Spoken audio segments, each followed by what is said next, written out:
Hello guys, welcome to see you physics. इस question में हमारे पास एक गिवन कंडीशन है कि एक मोटर कार में तीन लोग इसमें ट्रैवल कर रहे हैं। अख्तर, किरण और राहुल, ये तीन बच्चे हैं यहाँ पर। अख्तर, किरण और राहुल, ये तीनों एक कार में ट्रैवल कर रहे हैं और ये कार काफ़ी ज़्यादा स्पीड से एक्सप्रेस वे पे, हाईवे पे मूव कर रही है। और उस दौरान क्या होता है, एक इंसेक्ट सामने से आता है और विंड शील्ड से टकरा के यहाँ पे रेस्ट पे आ जाता है। उसके बाद ये तीनों सोचना स्टार्ट करते हैं कि भाई ये हुआ क्या, और इसमें अपना अपना एक्सप्लेनेशन देते हैं। किरण कहती है कि किरण के अकॉर्डिंग इंसेक्ट को ज़्यादा चेंज इन मोमेंटम ऑकर हुआ इंसेक्ट के लिए। Insect suffered greater change in momentum, suffered greater change in momentum,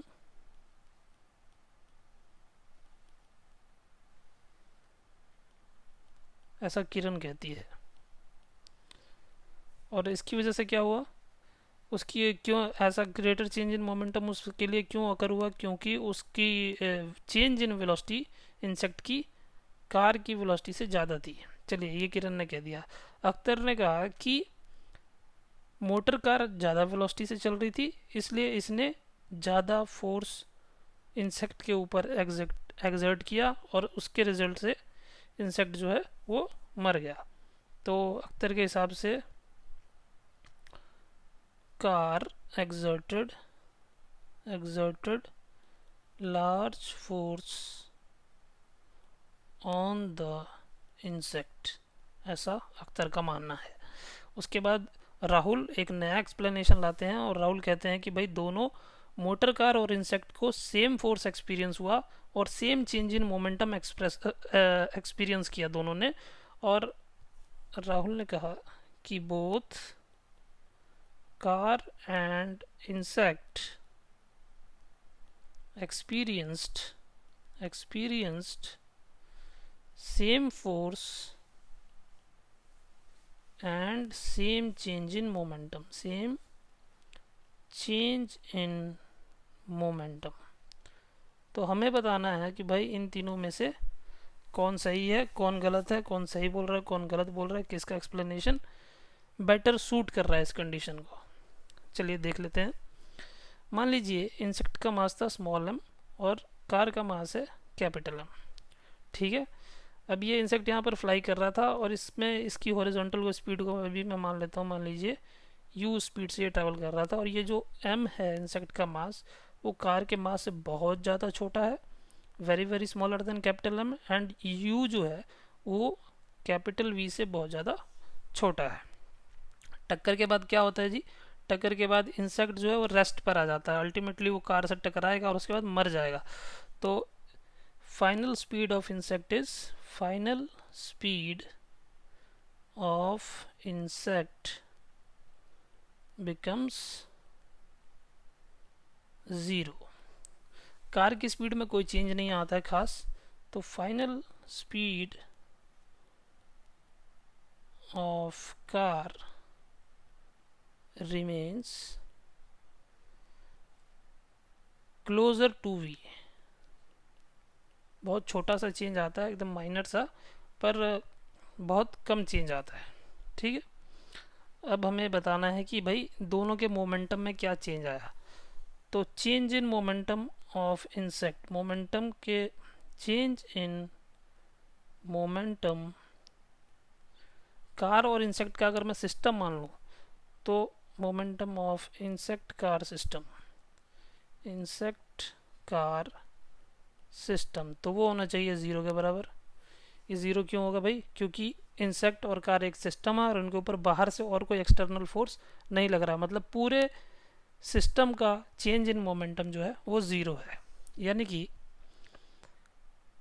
initial momentum of car, P car initial,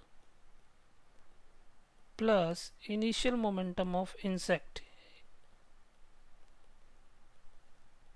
is equal to final momentum of car plus final momentum of insect. पूरे system का linear momentum जितना पहले था उतना ही बाद में होगा। अच्छा, कार का इनिशियल मोमेंटम क्या है, एम वी। इंसेक्ट का क्या है, एम इंटू माइनस यू। यहाँ पर कार का फाइनल मोमेंटम क्या है, अभी भी एम, मान लीजिए कोई वी डैश है, और इंसेक्ट का फाइनल मोमेंटम तो हो गया है 0। क्लियर है। तो यहाँ से हमारे पास आ जाता है एम वी डैश की वैल्यू आ जाती है m v minus m u. Clear है। तो अब अगर मैं चेंज इन मोमेंटम कार के लिए लिखना चाहूँ, सिर्फ कार के लिए लिखना चाहूँ, तो change in momentum of car, change in momentum of car. Change, अगर मैं चेंज डिनोट कर रहा हूँ तो उसे मैं डेल्टा साइन से डिनोट करता हूँ, डेल्टा पी। मतलब डेल्टा पी मतलब चेंज इन पी। तो वो क्या होगा भाई, वो होगा m v dash minus m v. तो यहाँ इस एक्सप्रेशन में अगर मैं देखूँ, m v dash minus m v किसके बराबर है, माइनस एम यू के बराबर है। क्लियर है।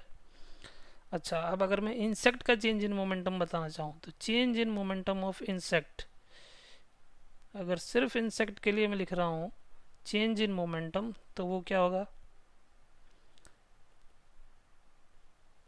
भाई, mass of insect into final velocity minus initial velocity. तो ये भी आ गया माइनस एम यू। इसका मतलब क्या है, चेंज इन मोमेंटम कार का और इंसेक्ट का दोनों का सेम है। देखिए कितनी कमाल की बात निकल करके आई है। दोनों का मास डिफरेंट है, बहुत ज़्यादा है, दोनों की स्पीड्स भी बहुत ज़्यादा डिफरेंट है, पर कोलिजन के बाद चेंज इन मोमेंटम दोनों के लिए सेम आ रहा है। तो इसका मतलब क्या है, दो बॉडीज़ अगर कोलाइड करती हैं तो उनके मास कितने ज़्यादा हैं कितने कम है से कोई फ़र्क नहीं पड़ता। फाइनल रिजल्ट क्या आता है कि दोनों का चेंज इन मोमेंटम सेम है, मतलब दोनों same change in momentum observe कर रहे हैं। अच्छा, इम्पल्स मोमेंटम थ्योरम के हिसाब से, by impulse momentum theorem, impulse momentum theorem,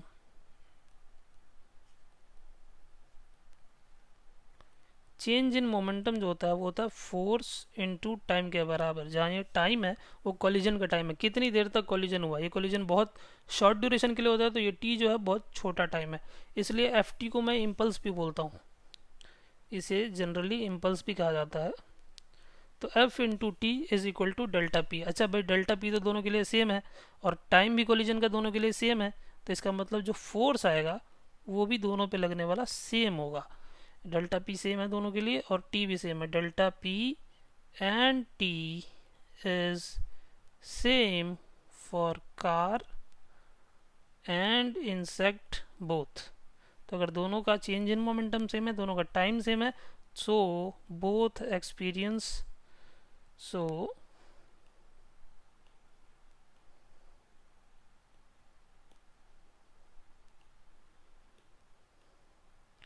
both car and insect experience same force। Clear है। तो ये बात किसने कही थी भाई कि दोनों पे सेम फोर्स लग रहा है और दोनों सेम चेंज इन मोमेंटम आकर कर रहे हैं, ये बात कही थी राहुल ने। तो भाई राहुल ने कहा सही और अख्तर और किरण का स्टेटमेंट है फॉल्स। सो दस statement of Rahul is correct, statement of Rahul is correct और अख्तर और किरण का जो स्टेटमेंट है वो गलत है। क्लियर है। क्लियर है, तो अब एंजॉय करो।